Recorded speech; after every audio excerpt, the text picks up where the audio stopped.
سلام كما يتعلو كبرات غطات التليفون ويرسيفين لهم 14 سنة فرق معلتن فرنسا دالو حافظ شاو زيرام سنارو حيزنا لكم قريبنا لنا نمكتالكم بخبر زعدن مسام تصنع ميكال حرقو فلما قم بك أن تطاتوا فيلم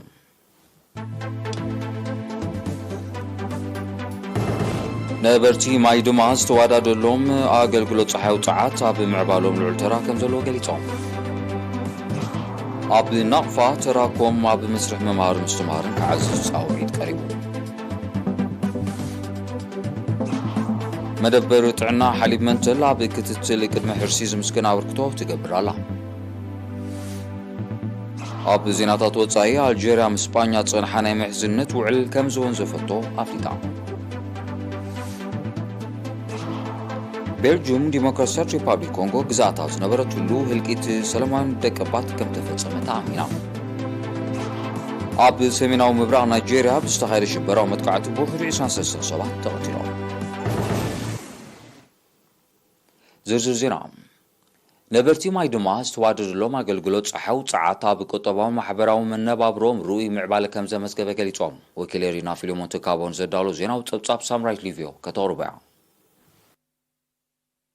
نبرتي حوسي كتما مايدما نوزوبا عرزا استواددلهم أقلقلو صحاو صعات أم معبالهم لعلا بركتو يقبر كمزلو قليتهم إريناس توكستهم نبرتي أبزها بوريتو بعمر نقري تريت تفلت مايدما دحرنا تنات مسارتاو تكالات محبروي أقلقلوت كم تواددلا أتي أبز حلفة قرب عامتاس تتغلى ناوتي صحاو صعدما نا 24 ساعة أقلقلوت كم استرقاقات صلهم قد طباون محبراون من نبابروهم رؤي معبالة كم زمزقب قليتهم أكيد سرح مايدما أتو يوباريا بوغنو أبتا حوسي كتمان كبابيان كموال هتانات كساب كالاي درجة شمونتا تكالات مرتي حادة تكالت عنا 10 نقطات معدل ماي كمون نا 24 ساعتات صحاو صعات واريدو كم زلو بريو لعلا قداس نزلو مسمر من دفرا بارونتو سنتقوا زحلف مايدما ملاقبو زواتاتن دوبون قاشبار كان بمخانا مسمت التونا 24 ساعات صحاو صعات وهابتي أقلقلوتن كالو تكالاتن فتاتن كم زمعبلا أتو يبتوسخ حبيرون أبن زوبا عرزا تركب حوس كتما مايدما لعلي 17,000 حزبي نبرا نابي كالزينا مسنسقر أبنو زوبا ناقفا بابيات تسمرت زر حسرة مسالة اعتاتن تساقم تحت غرصن ناب مسرح ممارن مستمارن زفتروت قلوان مقلال أبركتو حبرة السبن أكالات منقسن كعزز تعوعيد قريبهم أما حدار ممحدار كبابي باقلا تو صالح عثمانن دايركتور بيت سمرتي باقلا ممر آبر محمد علن نيرين أبزهابو حوريتا أم محدارات كبابي باقلا اندلالن لابان أب قلابات التمرت زولو واحد السداعاتات مسالة اعتاتن زي تتصاففت حتى غرسن لمسرح ممهار مستمهارن بالو تا يتصولو كم زولو رديوم أب تنكس منوي ام كيمان مسحال انجاين زر كبابات التمرتي أب داسات لزمهرا زي مجوؤنة تحت غرسي أب تساتافنتن تقداسنتن تمهارو ساقمات كم زولو قليتهم نساتو ما صعيبهم تساتافنة تمهارو كبن مبالن مسرح ممهارن مستمهارن محيالن اتي زولو تساقمات بقبو تتصنعو فتح كناريلو تلابيهم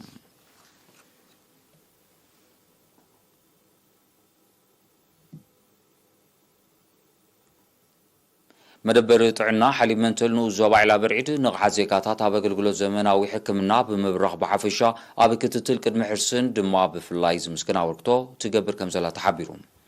حلفتا مدبر طعنا نرصاف وركي إسحا نيرينا بزهابا حبريتا نفس صورات كساب زحرستا شو منتقزي نابتكال طعنا بمتاكون تاتان ككتاتلاس تقبر قسواس وتسيتاو خينو كمزلو بمتقاس زحلف عام 27 ميتاوت زنبر متن لوم عامت ناب 89 ميتاوت كب كم زبلا راديوم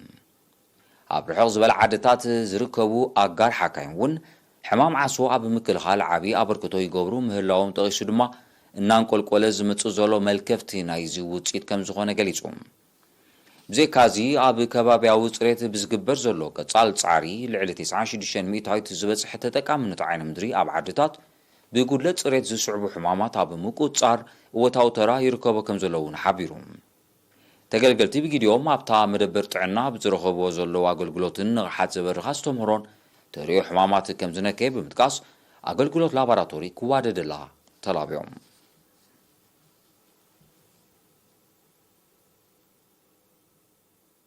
ሚኒስትሪ ዕዮን ማሕበራዊ ድሕነትን ማሕበረ ቁጠባዊ መነባብሮ ዜጋታት ንምምሕያሽ ብዝገብሮ ዘሎ ጻዕሪ ኣብ ንዞባ ከርከበት ን310 ጽጉማት ወገናት ብካሮ ኣጣይሱ ዕላማቲ መደብ ኣብ ትሑት መነባብሮ ዝርከቡ ዜጋታት ካብ ተጸባይነት ተናጊፎም ደረጃ መነባብሮም ዘመሓይሽሉ ባይታ ንምጥጣሕ ምዃኑ ሓላፊ ቤት ጽሕፈት ሚኒስትሪ ዕዮን ማሕበራዊ ድሕነትን ኣብኑ ዞባ ከርከበት ኣቶ ኢድሪስ ኢብራሂም ሓቢሮም እቶም ዝተሓገዙ ወገናት በመሓደርቲ ምምሕዳራት ከባቢ ዝተጸንዑ ኮይኖም ነበርቲ ኣታይ ሎካይብ ድርፍ ፈልክ ኣማላይት ሃምሽድባ ህምቦል ቀጨጭን የካረን ዝነብሩ እዮም ኣቕዲሞም እውን ተመሳሰሊ ጸገማት ዘለዎም ዜጋታት ብጠለበጊዕ ከም ተጣይሱ ክፍለት ተኻይሉሎም ተረባሕቲ ናይቲ መደብ ንዝተዋሃብኦም ካሮታት ብግቡእ ክጥቀሙለንን መነባብሮም ንምምሕያሽ ክጽዕሩን ቤት ጽሕፈት ሚኒስትሪ ዕዮን ማሕበራዊ ድሕነትን ኣተሓሳሲቡ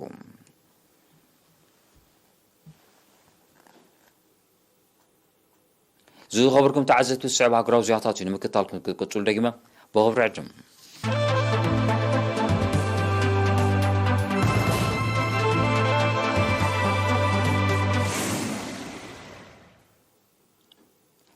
ኤርቲቪኩም ትከታተሉ ዘለዎም ክቡራት ተዓዘብቲ ስለምክትታልኩም ኣዝና ነመስግን ዜናታትና ቀጸለ ዜና ወጻኢ ኣልጄርያ ምስ እስጳኛ ንጸንሓ ናይ ምሕዝነት ውዕል ከም ዝወንዘፈቶ ብ8 ሰነ ኣፍሊጣ እታ ሰሜን ኣፍሪቃዊት ሃገር ነቲ ስጉምቲ ዝወሰደት እስጳኛ ኣብ ጉዳይ ምዕራብ ሳሃራ ምስ ሞሮኮ ከም ዝወገነት ብምውቃስ እያ ብመሰረቱ ውሳነ ኣብ መንጎ ክልቲአን ሃገራት ዝጸንሐ ፖለቲካዊ ቁጠባዊ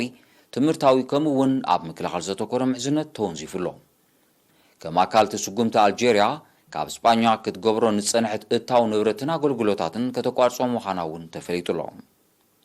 እስጳኛ ዝወሰደቶን ሞሮኮ ናይ ምድጋፍ ስጉምቲ ሞራላውን ፖለቲካውን ሓላፍነት ዝጎደሎ ምዃኑ ኣልጄርያ ወቂሳ ዘላ ኣልጄርያን እስጳኛን ኣብ 2002 ናይ ምሕዝነት ውዕል ከም ዝኸተማ ጸብጻባት የረዱ ንናጽነት ምዕራብ ሳሃራ ንዝቃልስ ግንባር ፖሊሳርዮ ትድግፍ ኣልጄርያ ምስ ሞሮኮ ንጸንሓ ዲፕሎማስያዊ ዝምድና ካብ መፋርቕ ናይ ዝሓለፈ ዓመት ከም ዝበተኸት ይዝከር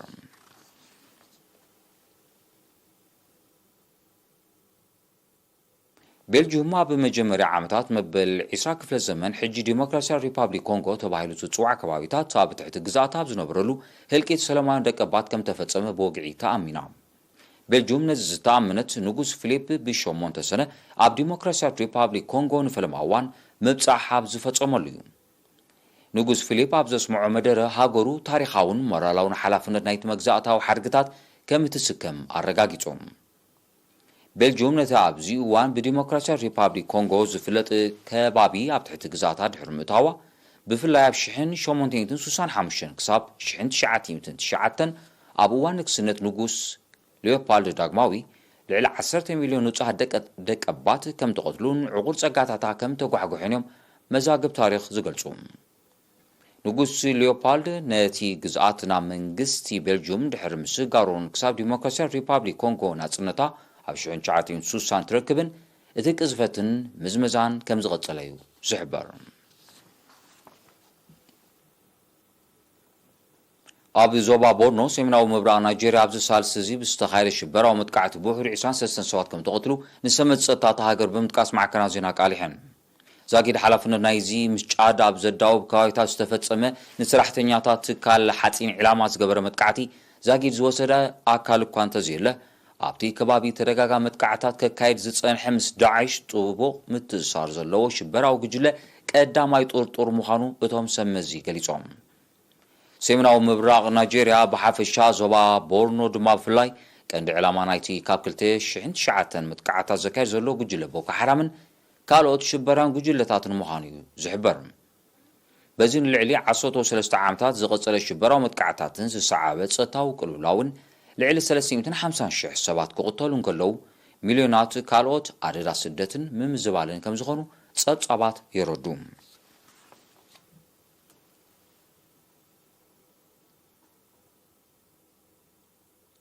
ኢራን ኒክለሳዊ መደባታ ንምክትታል ንዝተተኽለ ካሜራታት ኣህጉራዊ ትካል ተቖጻጻሪ ኒክለሳዊ ጸዓት ከም ዝኣልየቶ ኣፍሊጣ ኢራን እቲ ስጉምቲ ዝወሰደት እቲ ኣህጉራዊ ትካል ብዛዕባ ኒክለሳዊ መደባታ ሓቅነት ዝጎደሎ ሓበሬታ ከም ዘመሓላለፈ ብምውቃስ እያ እቲ ትካል ኣብ 3 ከባቢታት ምምዕባል ዩራኒየም ብስቱር ትቕጽሎ ከም ዘላ ኣብ ርእሲ ምውቃሱ ንምክትታሉ ኣብ ዝገብሮ ጻዕሪ ድማ ምትሕባር ከም ዘጉደለት እዩ ገሊጾም ይኹን እምበር ኢራን ነቲ ትካል ዘውፅኦ መግለጺ ካብ ሓቂ ዝረሓቐን ፖለቲካዊ ተልእኾ ዘለዎን ምዃኑ ብምጥቃስ ብትሪ ነጺጋቶላ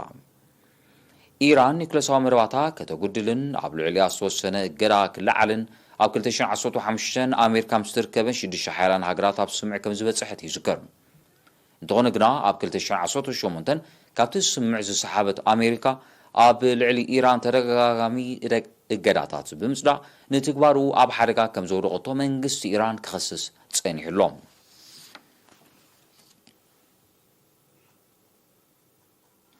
ኣሜሪካ ምስ ደሴት ታይዋን ትገብሮ ዘላ ወተሃደራዊ ዝምድናታት ነቲ ምስ ቻይና ዝጸንሓ ዘይምቅዳው ካልእ ኣንፈት ከትሕዞ ሓያሎ ወገናት ስጋቶም ይገልጹ ኣለዎም እዚ ዝተሓበረ ምምሕዳር ፕረዚደንት ጆ ባይደን ወተሃደራዊ ዓቕምታ ደሴት ንምድንፋዕ ዝሕግዝ ናይ $120 ሚልዮን መሸጣ ኣጽዋር ከም ዘጽደቐ ድሕሪ ምሕባሩ እዩ እዚ ኣብ ውሽጢ ሓደ ወርሒ ከም ዝትግበር ዝግለጽ ዘሎ ሓድሽ ውዕል ብቐንዱ ዓቕሚ ሓይሊ ባሕሪ ደሴት ታይዋን ንምሕያል ዝዓለመ ምዃኑ ሰመዚ ኣሜሪካ ገሊጾም ንምትእትታው ኣሜሪካ ብጉዳይ ደሴት ታይዋን ብትር ክትቃወሞ ጸንሐ ቻይና ነዚ ሓድሽ ውዕል ክትኩንኖ ምዃና እዩ ዝእመት ኣሜሪካን ደሴት ታይዋንን ኣቐዲመን ናይ $ቢልዮናት ወተሃደራዊ ውዕል ከም ዝኸተማ ዝጠቐሱ ጸብጻባት ቻይና ነቲ ስጉምቲ መልሲ ግብሪ ከም እትህበሉ ከተጠንቅቕ ምጽናሓ የረድኡ ጉዳይ ደሴት ታይዋን ንኣሜሪካን ቻይናን ካብ ዘተፋንኑ ቀንዲ ኣህጉራዊ ጂኦፖለቲካዊ ዛዕባታት ምዃኑ ይጥቀስ ባይቶ ኤውሮጳዊ ሕብረት ብከላ ኣየር ንምጉዳል ካብ 2035 መሸጣ ብነዳዲ ዝንቀሳቐሳ ተሽከርከርቲ ክኸልክልን ብኤሌክትሪክ ዝንቀሳቐሳ ክትካን ወሲኑ እቲ ስጉምቲ ኣካል ናይቲ ኤውሮጳዊ ሕብረት ንመጠን ትፋ በከልቲ ጋዛት ክሳብ 2030 ብ55 ሚእታዊት ንምጉዳል ኣውፂዎ ዘሎ መደብ ምዃኑ ተገሊጹ እቲ ውሳነ ካብ ሓያሎ ወገናት ተቐባልነት ረኺቡ ከም ዘሎ እዩ ዝሕበር ኣብ ዞባ ኤውሮጳዊ ሕብረት ካብ ተሽከርከርቲ ዝትፋ ትኪ 12 ሚእታዊት መጠን ብከላ ኣየር ከም ዝሽፍን ጸብጻባት ኣከባቢ ይጠቕሱ ሓያሎ ሃገራት ብከላ ኣከባቢ ንምግታእ ስጉምቲ ንምውሳድ ዘኽእል እማመታት ከም ዝነደፋ እንተኾነ ግን ተግባርኡ ከምቲ ዝድለ ኣድማዒ ክኸውን ከም ዘይጸንሐ ተጣበቕቲ ኣከባቢ ይሕብሩ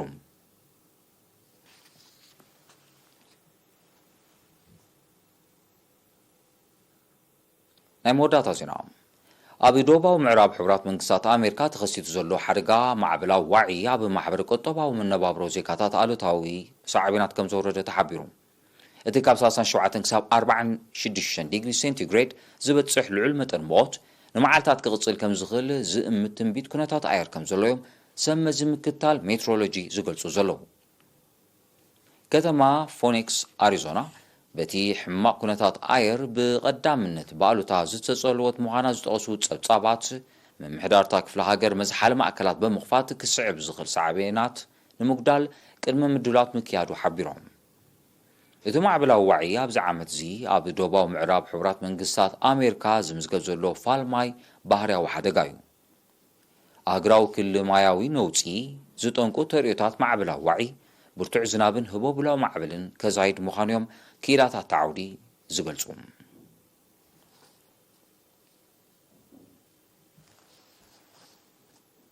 ዝኸበርኩም ተዓዘብቲ ንሎም ሰዓት ንሎሚ በሰዓት ዝተዳለወ ዜናዊ መሰናዶ ንምዛም ማርሳ ዜና ክደግመልኩም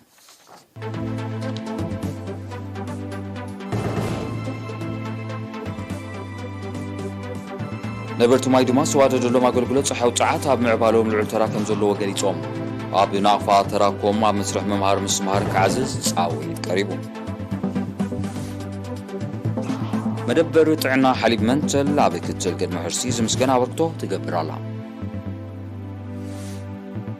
ኣብ ዜናታት ወፃኢ ኣልጄርያ ምስ ስፓኛ ዝጸንሐ ናይ ምሕዝነት ውዕል ከም ዘወንዘፈቶ ኣፍሊጣ ቤልጅየም ዲሞክራሲያዊ ሪፐብሊክ ኮንጎ ግዛእታ ዝነበረትሉ ህልቂት ሰላማዊ ደቀባት ከም ተፈጸመ ተኣሚና ኣብ ሰሜናዊ ምብራቕ ናይጄርያ ብዝተኻየደ ሽበራዊ መጥቃዕቲ ብውሕዱ 23 ሰባት ተቐቲሎም ዝኸበርኩም ተዓዘብቲ ነቲ ሰዓት ዝተዳለወ ዜናዊ መሰናዶ ኣብዚ ይፍጸም ስለምክትታልኩም ኣዝየ መስግን ሙሴ ገብረ እግዚኣብሔር ዘዳሉ ዕለታዊ ዜና ስፖርት ስዒቡ ቅርብ ወገነ ግን ሰላም